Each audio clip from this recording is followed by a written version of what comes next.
I'm Heidi Blake, a staff writer at The New Yorker. For the past 9 months, I've been investigating the British-American influencer, Andrew Tate. This was my life only 3 years ago. Private jets, Gulf streams, flying around the world, doing whatever I wanted, very expensive cashmere overcoats.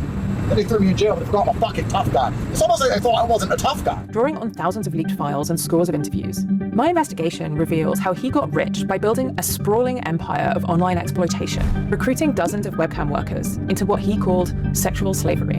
Sharp sidekick from Andrew Tate. It's very, very dangerous, that shot. Tate is a former kickboxer who appeared on the reality TV show Big Brother before rising to become the defining figure of the manosphere. In the world we live in today, being a normal man, or below normal, is going to be terrible. Even to just find a woman you can reproduce with is becoming more and more difficult. My story for The New Yorker charts the rise of Tate's online pornography empire, from the recruitment of his very first webcam worker, a Slovakian teenager who moved to the UK to begin staging sex shows online when she was still a minor in 2014.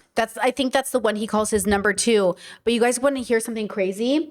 Did you see this video leaked? This is insane. This is a video from his war room on how to isolate women. Okay, so that's Justin Waller. Okay, here's Andrew Tate, and I don't know who this guy is, but this is like a video. It says leaked video. Andrew Tate teaches war room how to isolate women. I'm very careful when I talk about this. He says you have to be very careful, as I'm very careful when I talk about this. I don't want to be autistic about it, right? But if you really I don't want to be autistic about it. want to truly solo up a chick, she's yours. When I say she's yours, I mean she's basically with you, her family, your family. So he's basically explaining how when you're with a girl, she's only with you when she's with you. Her family, your family, he wants to isolate her from friends, connections, and he basically explains it. And this is why people said that this is just him, I think, talking about his romantic partners, but I think it plays into the romantic partners then turning into his cam workers, which is the boyfriend method, or the lover boy method, which is why people were trying to get him on sex trafficking, because what is this? That's basically it, right? If she has a really strong social circle and she really insists on seeing them, they're gonna have a big influence over her. Can you guys hear the audio at all? Is it hard to hear? He's basically saying that when she has a group of friends, they'll have a big influence on her, and they might convince her not to be with you. And it is in your best interest to get her away from that social circle. So you're trying to solo her, right? We don't want her out with whoever saying whoever. And then women can't shut the fuck up either. They'll talk your business. They'll give their side of the story only. You're a bad guy now. My husband wouldn't do that, even though the bitch is lying just to try and flex. You know what I mean? It gets in their head, right? So you have to try and isolate them from those things. And the things we've talked about thus far, like selling a dream, adding excitement, her never catching you slipping. So basically, he's just saying it's a secretly recorded video. So it's definitely not good audio. That's why there's subtitles on the screen, but I don't know if you guys can see them. But basically, they're just saying the bitch is lying. She'll try to slander you. The girls, when they talk, they turn against you. All these things tie into isolating. All these things tie into isolating her and taking her away from outside influences. Taking her away from the outside influences. Every outside influence is your enemy. Every outside influence is your enemy. All of it. There's certain hard rules, right? Hard rules, right? You don't let your chick around. You don't want to let your chick around. Hold on. You don't want to let your chick around. So when it comes to sterling. Let's see. Hold on. There's certain hard rules, right? You don't let your chick around. Oh, you don't want your chick hanging around dudes. That's a hard rule. That's an obvious Hard rule, obvious one. She's going to insist on that. If she's going to insist on hanging out around dudes, she's not really your chick. Dude, she's not really your chick. She's everyone's chick. She's everyone's chick, right? Right? That's the person. She goes back down to Tristan's frame of hoe. She goes back down to Tristan's frame of hoe. Yeah, so from main chick, side chick, all the way back So the main chick to side chick, all the way back down to the bottom hoe. down to the bottom of the hoe. And there are hoes. There's some chicks And there are hoes. There are some chicks I know who are just hoes. I know, they're just hoes. I got some chicks who are fucking 15 out of 10. They're beautiful. I bang them every time I see them. But I know they do. I know some girls who are 15 out of 10, beautiful. I bang them every time I see them. But I know they ain't got to do shit with shit but being hoes. Being hoes. I don't know. I'm good for hoes. Hoes are hoes. Right?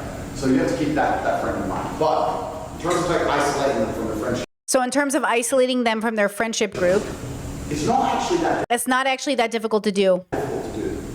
Because women, people always talk about women Because women always talk about women being a mystery. being mystery. I will hard disagree with that. I hard disagree on that. I think women will tell you anything you fucking want to know. You start coast out, they can't shut the fuck up. You can't Okay, you get the idea, right? This is a long video. I'm not reading all this. Okay, but you get the idea? Okay, so now back to this. The following year, Tate hastily left the UK after being accused of rape by 3 women and relocated to Romania, where he turned the webcam business into an industrial operation. Soon, he was bragging to associates that he had police and mafia connections that placed him above the law and systematically trawling social media for new recruits, often deliberately targeting teenage girls. Tate called his workers slaves, branded them with tattoos, and subjected them to harrowing violence. Look in the camera. Why are you getting hit? Why are you getting beaten? Listen. You. Do as I say. Tate and his younger brother Tristan have been under investigation on suspicion of human trafficking in Romania since 2022, when their heavily guarded compound outside Bucharest was raided by armed police. At the time of the raid, Andrew Tate was rapidly becoming one of the most famous men on the planet. He told alienated young men that they were the victims of a feminized society, and he urged them to get fit, get rich, and reclaim what he called their natural masculine imperative for power. Often, that imperative seemed to equate to sexual violence. It's bang out machete, boom in her face, and grip her up by the neck. Machete's on the floor, her panties are all wet. You go, fuck her. That's how it goes. Slap, slap, grab, choke, shut up, bitch, sex. After his arrest, the files reveal how Tate compelled some of his alleged victims to record videos defending him, orchestrated a smear campaign against others, and allegedly bribed some to stay silent as he fought back against the case. But the brothers have strenuously denied any wrongdoing, insisting that they are the victims of a liberal smear campaign. The liberals. Oh, yeah, the liberals. That's what I'm saying. Believe men when they tell you who they are. Because Andrew Tate and Tristan are saying this is all a joke. And I'm saying every joke has a little bit of a truth to it. Give or take the joke and give and take the people listening to the joke. So, you know, here he is. And I remember people asking me like, oh, is this BDSM? What is this? Even if it is BDSM, it's unethical BDSM. It doesn't matter. Like BDSM doesn't automatically mean it's consensual. You could have, just like sex doesn't mean it's consensual. You know what I mean? There's this like idea where people say, oh, well, we can't kink shame. Not all kinks are ethical. Not all kinks are consensual. You know, so it doesn't matter if you call it BDSM, which I know he's trying to hide behind. It doesn't matter what you call it.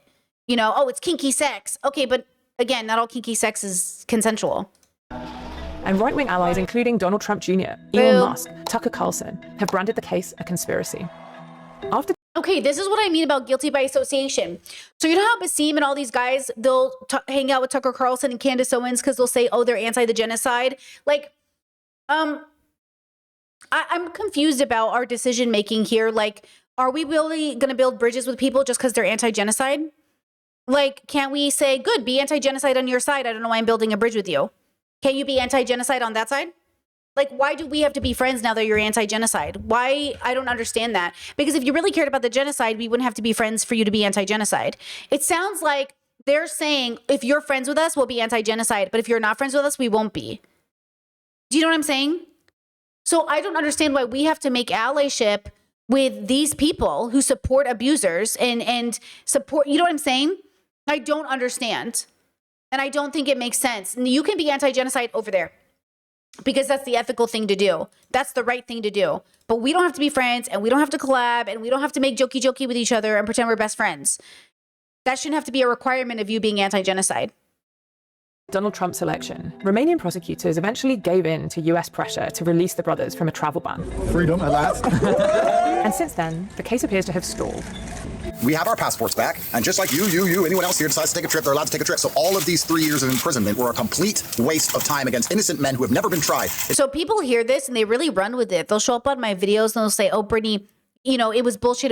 He's still under investigation, girls. You're supposed to be innocent until proven guilty in a democracy. We've never been convicted of any crime anywhere on the planet ever. When I met Tate earlier this year at a cigar lounge in Bucharest, he assured me that the prosecution was doomed. It's just garbage out of a corrupt country. No one's that dumb. Like, human trafficking, okay, show me a victim, show me a hurt girl, show me a bruise, show me a girl. This is reverse psychology. All of those things exist. All of them have been documented. There's video, audio, and visual proof of all of this. Chained up. Show me something. But I have pieced together an account of Tate's activities over more than a decade from hundreds of thousands of private messages, internal documents, sealed prosecutorial files, and court records, as well as interviews with the Tates, their associates, and more than a dozen alleged victims. You can read my story at newyorker.com. Okay, now I want to go to this video where she's being interviewed, Heidi. Now, a comprehensive report in The New Yorker investigates what writer Heidi Blake calls Andrew Tate's empire of abuse. Blake plumbed through reams of private messages and sealed court records detailing violent and disturbing allegations. Now, before I'm joined by Heidi, a warning, this conversation will contain descriptions of sexual violence, which may be difficult to hear. Heidi Blake, I want to welcome you to the program. Thanks for being here. Thank you so much for having me. You know, in reading this investigation and just reading the details, I literally almost became physically ill just from reading it. And then I had to think about what the victims went through in terms of what they went through when this was going on, and then having to recount it not just to you, but to authorities as well. And you point out this is really, when it comes to Andrew Tate, you've documented it now, right? There are allegations of grooming, coercion, rape, trafficking, all kinds of abuse, and so much of it out there for anyone to see in plain sight. You know, this is ultimately a story about Andrew Tate, or is it really the institutions that have failed to stop him? Because, as I said, I was floored by everything you uncovered. Yeah, I think you're absolutely right. I think in a lot of ways, this is a story about impunity and about how the Tate brothers have managed to, you know, after spending so many years systematically exploiting women and bragging about the way in which they've systematically exploited women to their many followers, are now managing to evade justice for those actions and to leverage their political connections, particularly on the right wing in America, to get away with it. And that was partly what that was partly what prompted me to begin investigating this, was that, you know, last year in February, shortly after Donald Trump's re-election, Andrew Tate and Tristan Tate were... I'm trying to get into the story, but it's like you have to subscribe and pay like $1. With peace and love, why are we putting abuse stories behind paywalls? The same thing with the same thing happened with what's his name, which I ended up paying for to read the article. The professor whose podcast was really popular. That's what I'm saying. Like, why are we doing this? And by the way, Dr. K did go on that podcast. What's his name, guys? Help me out. And I was really annoyed with Dr. K for going on that podcast, but he kind of implied that his agency put him up for this podcast, and they did kind of like not get along. And I kind of wonder, like, what are we supposed to do about, you know, when you make a decision about whose podcast to go on and like who to send your message out to? This is the Hassan Piker issue as well. Why are you going on Charlemagne, why are you going on The Breakfast Club when you know Charlemagne's like admitted to raping women? You know, whether or not Andrew Huberman, thank you. Like, why are you going on his podcast? But I think that, or radio show, but I think that's the problem we're having is, this is like the biggest struggle I have, is like, what's the difference between going on this evil person's platform to get their audience to hear you? And what's the difference between you now associating your goodwill and your reputation with this evil person?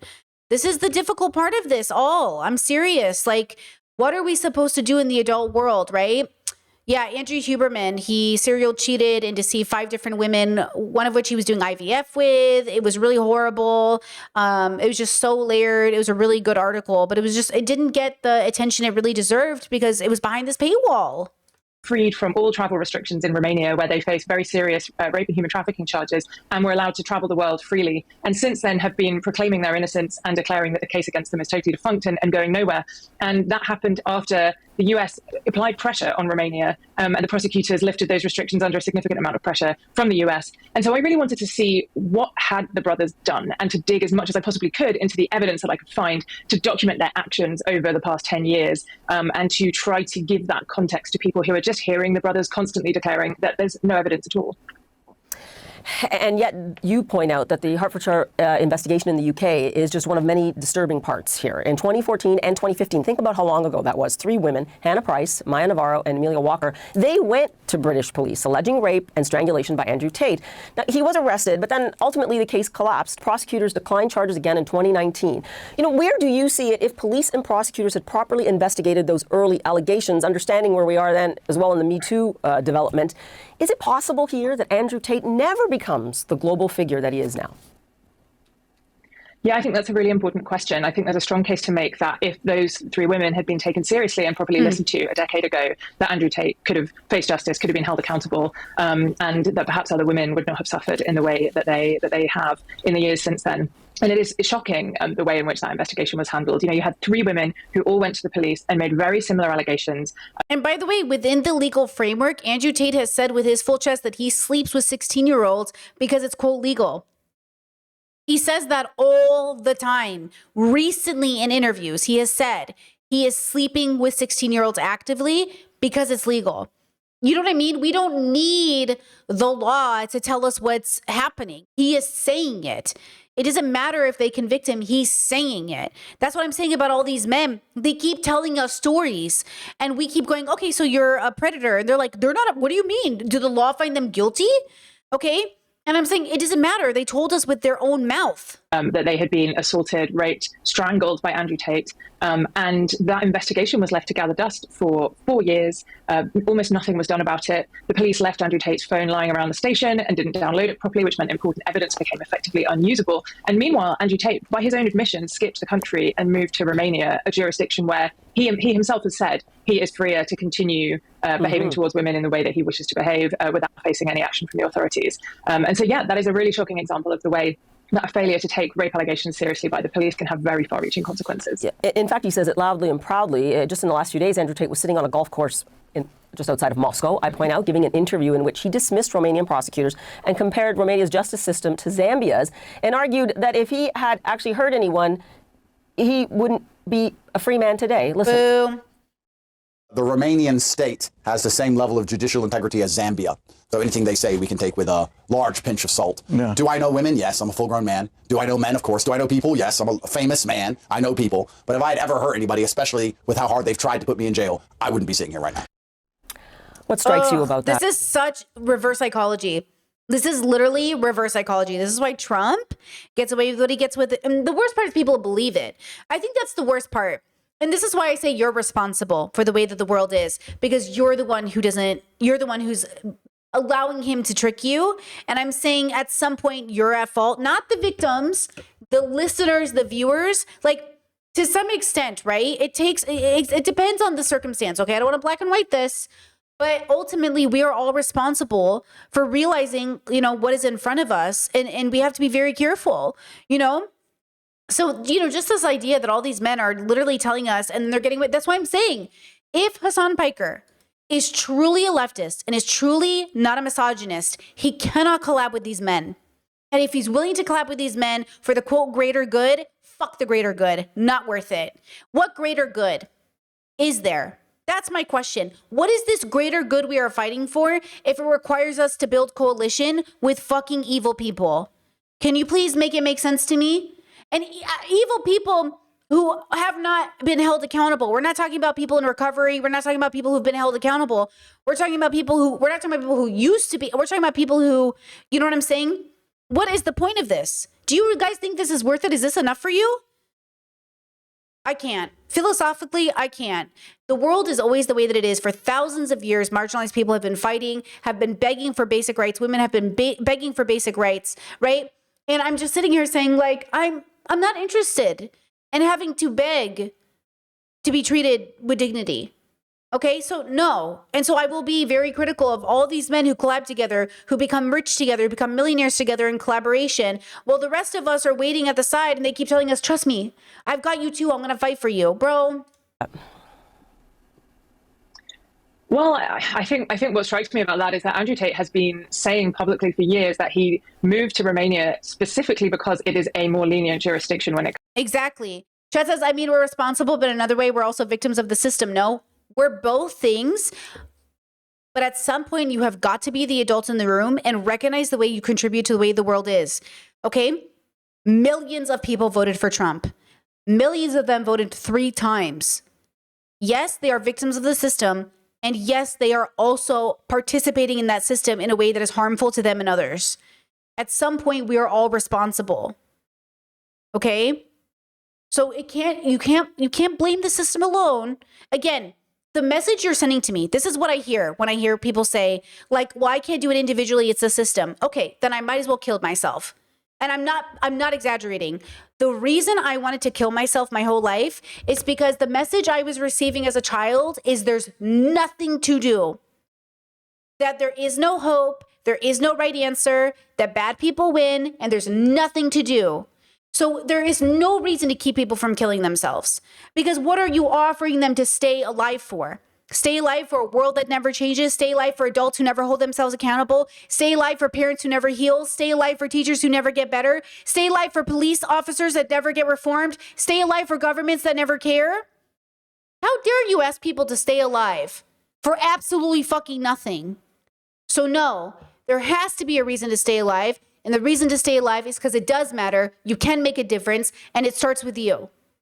Because that's the thing you have control over is you. You only have control over yourself. You do not keep doing the right thing because the world will change. You do the right thing because it's the right thing to do. And you changing matters. The world doesn't have to change for your life to matter. You matter. And you can change your life for the better. And therefore you can change your family's life for the better. And therefore you can change your community's life for the better. And therefore we can change the world for the better. Okay, we're not changing for the better because it's going to change literally the world. We're changing for the better because our life is our world and your world matters. Your family matters. Your life matters. Okay, so we have to, we got to send the right messages to people because otherwise, 15-year-old Brittany, all she's hearing is so the adults are going to do nothing and you're going to blame everybody else and nothing's going to get fixed. I'm out. And I don't blame 15-year-old Brittany because that was the message she was getting from adults. Adults were saying that to her. And that's what I keep hearing from adults now. Well, we can't do anything. I can't go to therapy. I shouldn't have to go to therapy. The system is broken. You need to go to therapy and you need to fight the system. You got to do both. Comes to crimes against women. And he's openly said, Romania is a corrupt country and I can use that corruption to my own advantage. And that's why I want to be here. He's declared for years that he's above the law in Romania.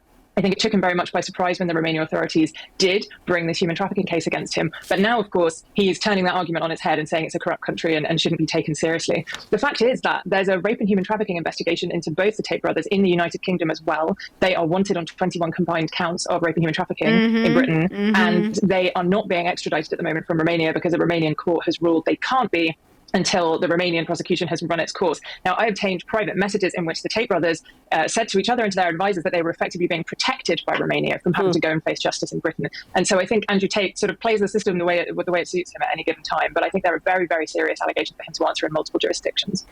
What you're saying, though, is so shocking because despite all the documented evidence, the investigations, and you say there are still these allegations out there, these investigations out there, he's still broadcasting. We just saw him, right? He's still traveling. He's still growing his audience. And I want to point out, he's still making money from the likes of Apple and YouTube. What does that tell you about power and impunity online here?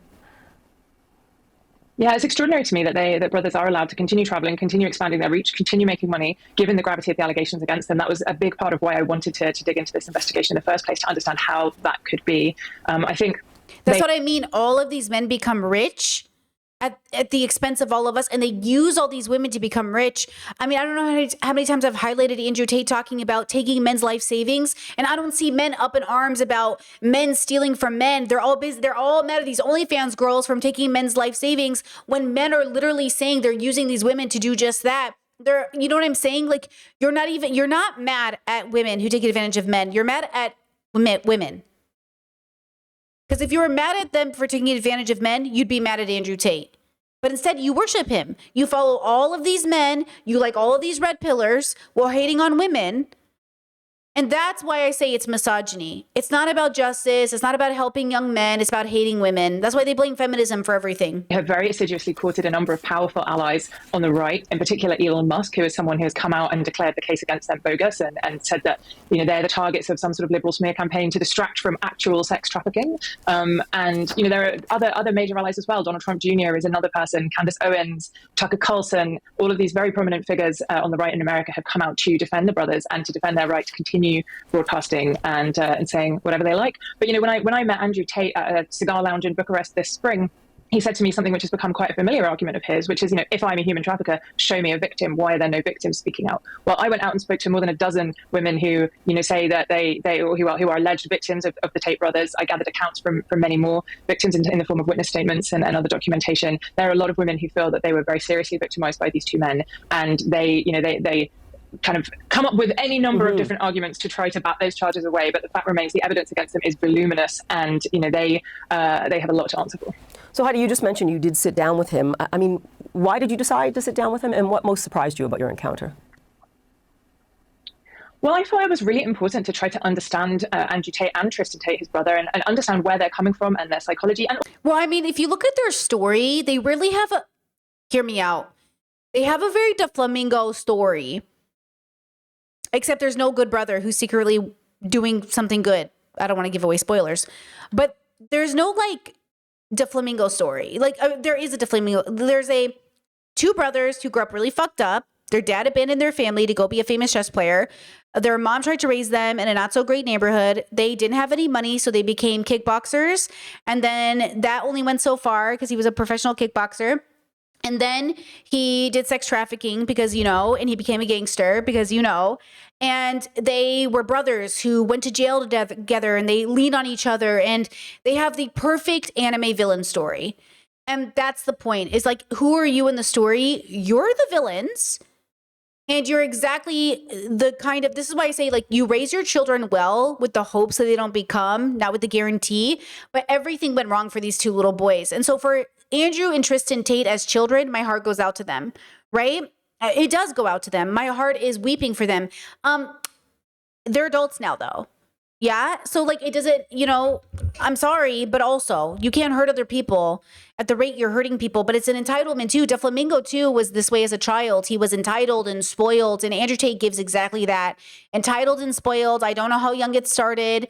Again, empathetic to little baby Andrew Tate, but adult Andrew Tate, absolutely not. Young Andrew Tate, absolutely not. The Andrew Tate who got kicked off Big Brother, absolutely not. The Andrew Tate who had rape accusations against him early on, absolutely not. And I just think there's a lot there. They have this romantic brother love that they tell each other about, just the interviews from prison or getting out of prison, a lot of that. And it's romanticized for men because men are like, yeah, this is intimacy. Like for men, they're brothers.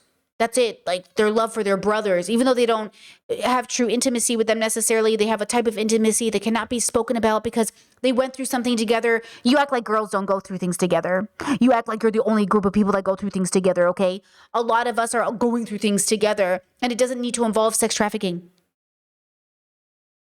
Also to give them a fair chance to genuinely tell me their side of this. I really wanted to hear them out, and I spent a huge amount of time with Tristan in particular, who did give me a lot of his time, both on the phone and in person, and about an hour with Andrew talking to him about all of this. And what really struck me in the meeting with Andrew was that he lied very brazenly about the nature of his webcam operation. Not only did he tell me that he's not a misogynist and has never said anything that designed to denigrate women, which is plainly untrue if you look at his many online pronouncements over many years. He also said to me that his webcam business had been closed for 10 years at the point that he was raided by Romanian police, which is demonstrably totally untrue. That's actually, before it even was established. He's saying it was closed before it even began. So, I was struck that he could look me straight in the eye and tell me these. Oh, and just remember, the stories I've heard Andrew Tate talk about his mother who raised him, she's always second to his father that was the hero. The father that left, by the way, the father that wasn't even around, he goes, oh, my mother was like kind of a bitch, and that's why my father had to leave, women, but my mom raised us. Another typical story of a mother raising her sons only to have her sons grow up and look at their mother as, yes, I love my mother no matter what, but she's not as cool as my dad who left. My dad who left, he's so cool. And I get that's your childhood trauma. I know a lot of adult kids, they go through that stage of connecting with their fathers that were not there. It's very devastating, but it is a pattern that's very typical. That's what I say, guys, we might be unique, but we're not special. Nothing about your story is special, but you are still unique. You are still you. You are still one of a kind. But you're not special, Habibi. You and millions of other people have the same fucking story, the same childhood, the same father, the same mother, the same story, the same siblings, okay? You are not so unique. So take, sort of like reassurance that you can get better and heal because you're not alone in this. You're not alone in this. But if you don't know who you are in the story and you don't recognize you're the villain, you know what I mean? Bare-faced lies. And yet, and I think you see that happening, in the interview clip that you just played. And so in sitting down with him, though, did you come to understand why he has had such an influence in the manosphere globally? I think that he is quite adept at sort of donning a different skin suit depending on who he's talking to. So in the conversation with me, he was careful to be respectful of women and to say that he's not a misogynist. And, he was a very different character than the character you see online. I think I got a better understanding of the way in which he's built such an enormous audience online from kind of studying his methodology. Well, he built, guys, please hear me when I say this. The reason Andrew Tate rose to prominence is because of clip farming. When Andrew Tate first hit the scene, I literally said to stream, we don't have to worry about this guy. No one's going to fall for it. Oops. I forgot how stupid everybody is. Because I literally was like, just ignore him.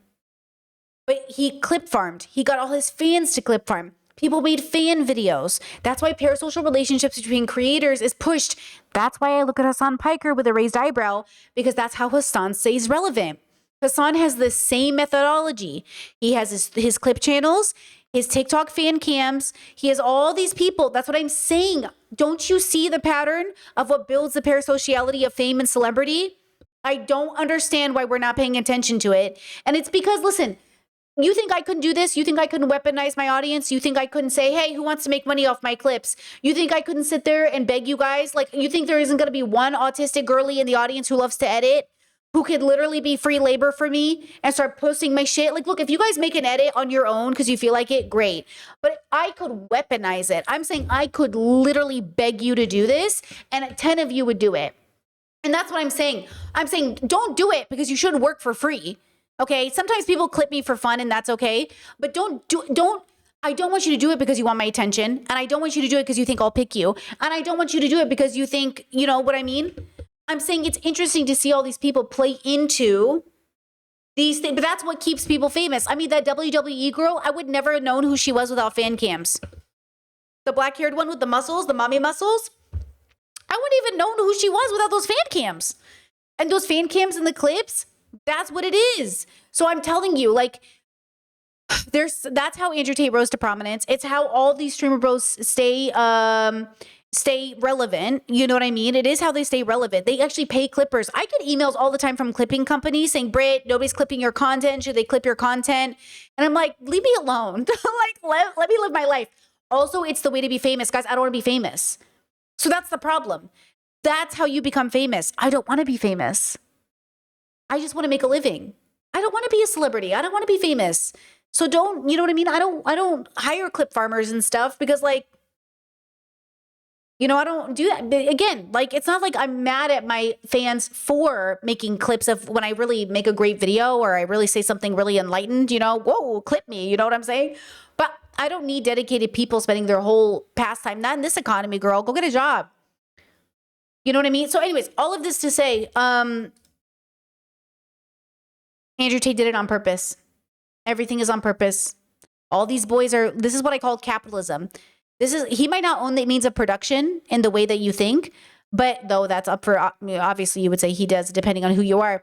But he is thinking like a capitalist. How do I get my brand everywhere? How does everyone see my company? How does my brand become a household name? Boom. Capitalism. Over the years. I think there was a really crucial moment. No, chat says, don't you want your message to reach as many people as possible? No, we're all going to die and we're living on a planet. I want it to reach as many of the people that it needs to reach. And then I want to die. And I want everyone to forget I exist. No, I don't want my message to reach as many people as possible. I want my message to reach the right people. And then I want to die.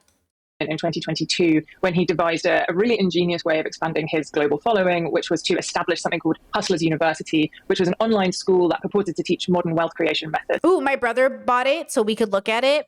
It's bullshit.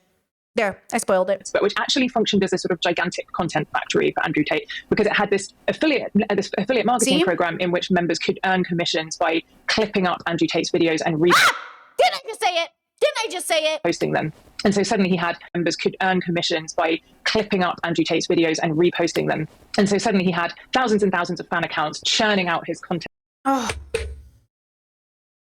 I know this world. I know it so fucking well. It feels like I pre-watched, girl.